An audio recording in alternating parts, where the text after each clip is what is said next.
Well, it's my favourite ground in Australia.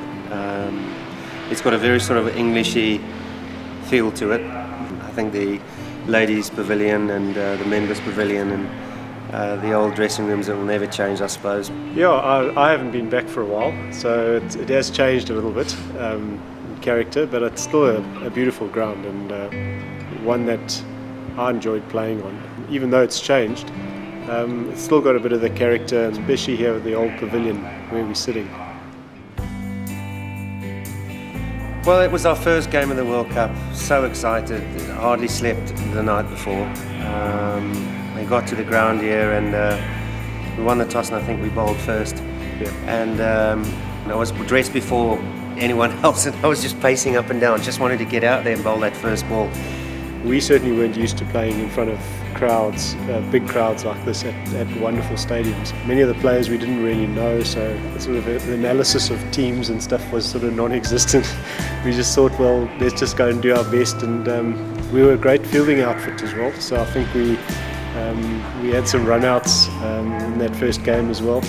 But I think we were just like school kids, just really enthusiastic and excited about being back in world cricket, and what an honour and a privilege, to walk out and face the Australians in the first game of the World Cup.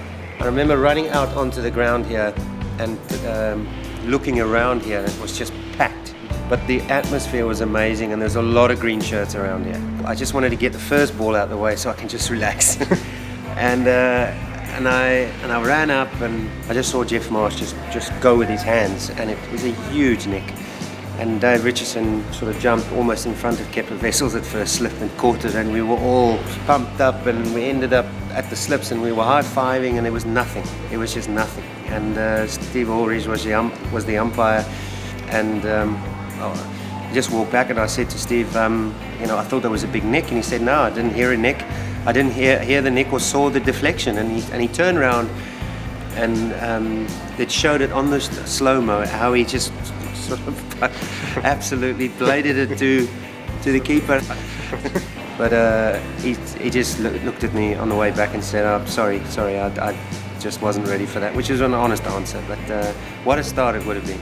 Yeah, I just think the whole tournament for me was like it was brilliant, playing on great facilities, playing against new sides, great bunch of guys and good management. So it was a really happy tour.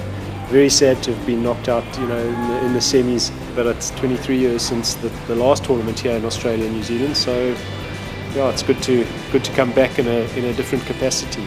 To be at the same ground as well, it makes it even more special.